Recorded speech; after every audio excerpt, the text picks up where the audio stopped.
Hello, HMS 6th grade Bobcats. Mr. Flato here. Welcome back to what I hope will be a great week for each and every one of you at the Helena Middle School. Last week, I reached out to some of your teachers and said, hey, get a feel for the 6th graders, looking for new Bob lesson ideas. What are some ideas that you guys may have? And one of your teachers reached out to some of you and said, my kids would like to hear more about how to avoid drama. Thank you for doing that. Again, these Bob lessons are to help you guys with topics and trends and things that are important to you. Makes a lot of sense. We're now in spring of 6th grade. 6th grade is a crazy year. You kids kind of come in pretty nervous, kind of with your middles or your elementary cliques.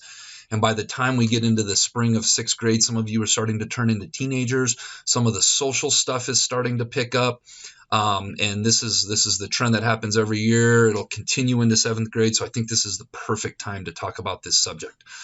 Drama. What is middle school without drama? Unfortunately, you kids are at a time in your life where interpersonal relationships and social relationships are a huge part of the developmental stage you're in. It's appropriate. Every middle school all across the world, middle school kids are dealing with similar situations. Get to talk about a really important quote. We're all born naked, cold, and afraid, and we spend the rest of our lives trying to get our needs met. That means that we're a little bit selfish, a touch egocentric in life, and that is the core of what plays out. So on today's Bob lesson, I'm going to talk about a little bit about that empathy piece that's so important, that touches everything. Try to define what drama is and why is it, and then I came up with 8 to 10 helpful tips to try to help you kids navigate that. So I hope you guys have a great week. I hope this Bob lesson is helpful for you. All right, we're off and running. Brand new Bob lesson, avoiding drama in middle school, at request of you 6th graders. But first, let's be our best this week at HMS. Let's be safe. Let's be responsible. Let's be respectful. Let's be a learner. We're all born naked, cold, crying, and afraid. This is a quote that I heard years ago. It was counseling therapeutically related. And over the years, it's a quote that I've came back to a lot when working with students, and here's why. We are all born into this world in the same state.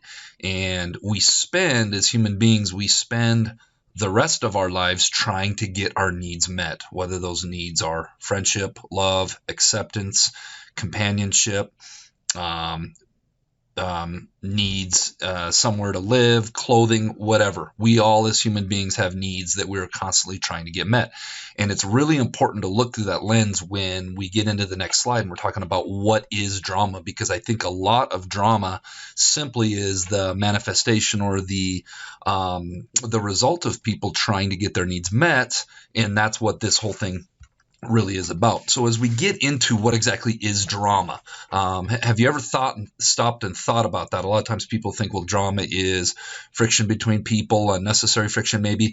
I think drama is differences in opinion, a lot of times conflict in different people trying to get their needs met. Again, going back to that previous slide. One of the main needs that students have at this age in middle school, it's a very social time, and one of those needs is relationships. I think a lot of kids want a group of friends that they authentically and organically belong to, that they trust, that they have shared interests, character, and values in. And a lot of what drama really is students trying to work to get there and keep that. Drama at the middle school level is usually passive aggressive. When we think of drama, it's usually passive aggressive. That's rumors, that's side-eyeing, that's talking behind people's back. And a lot of times this conflict arises through people trying to find the right social connections, relationships, and friendships. That to me is what this is all about. Drama a lot of times is truly tied to insecurity about the loyalty and trustworthiness in friendship alignments. A lot of the drama, quote unquote, I see stems from students being insecure. A lot of times when I get to the last slide and I talk about how to avoid drama and things we can do, it takes security. It takes being confident to be able to do those things. A lot of times insecurity about, are my friends loyal?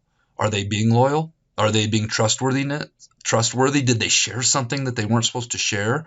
And maybe a friend that was hanging out with us and now they're hanging out with another group of kids.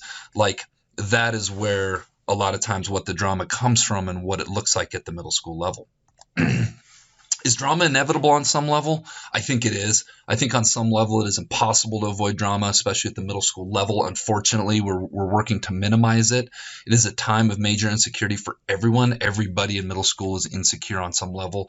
And with insecurity, like I described in the last slide, comes actions that create drama. And a lot of times the impetus of this is losing friendships or not being able to hold on to friendships, or it's always relationship based, it feels like. Human beings are too complex. We are all too complex of creatures and inherently too egocentric. That means we're really looking through our own lens and looking to get our own needs met. And then that leads us to be selfish because we are all born naked, cold, crying, and afraid. And on some level, we have to be a touch selfish trying to get our needs met to look out for ourselves. And in a way, we're all competing with one another to get our needs met. So that brings me to my next slide. How do we minimize drama? And this was really, I think, the question that was asked, and some good guidelines here I came up with. Be respectful to everyone. I think a lot of times drama starts when people aren't being respectful. This one's big. Avoid speaking negatively behind other people's back.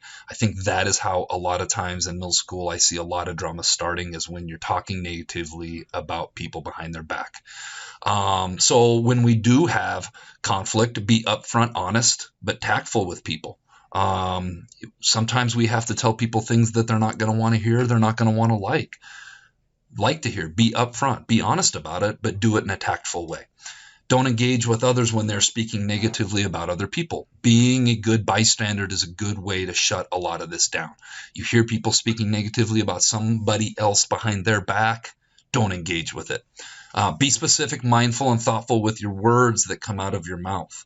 A lot of times people can take your words, spin them. They may not interpret what you say for how you're wanting it to come out.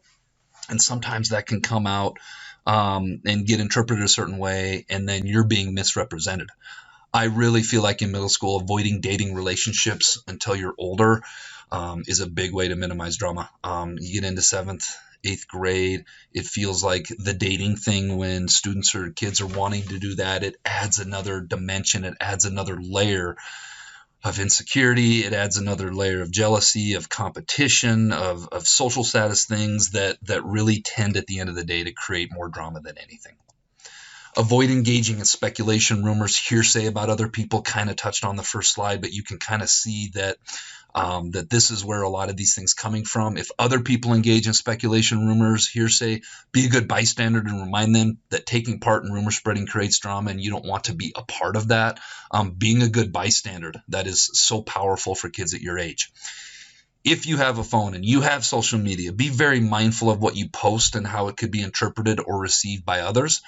I've seen older students posting TikToks and things that other students feel like they are mocking or mimicking, or it is directed at them. Maybe it is, maybe it isn't. Again, that just creates drama. If you have a conflict or hear rumors about somebody, instead of going behind their back, letting it grow, talking with your friends about it, have direct communication with that person and find out what's really going on. I think that is so hard for kids at your age, but it is so important. If you hear something going on that you don't like, you hear something, just go talk to that person in a non-confrontational way and say, hey, I heard that you said this about me. I'm wondering what's going on with that, if it's true. And then finally, surround yourself with others who are committed to having a drama-free life. You are who you kind of start to surround yourself here coming up when you get into 7th and 8th grade. If you hang with like-minded friends and people that are committed to not having drama, that's a great way to find yourself having less drama. I really hope this helped. All right, that brings us to this week's quote of the week. There were many awesome quotes that I found on this, but I ended up settling on this one. Drama does not just walk into your life. Either you create it, invite it, or associate with it. To better your life, walk away from it. All right, let's reward some genius students with some jelly beans. This week's students are Harlan Kellman, Jude McGill, Madeline Schnitgen, Aradia Rose, Addie McBreen, and Rowan Fabian. The answer was once, because anytime after that, subtracting 5 from 25, you can only do it once, and then it's 20, and then it's 15, and then it's 10, 5, and so on. So easy, but so tricky at the same time. All right, this week's jelly bean question of the week. What common clothing item can you put in the 3 spaces below to form a common word. If you think you know the answer, get your answer and make sure your first and name's on that so I can know who you are to give you credit next week. All right, Bobcats, let's make it a great week at the Helena Middle School.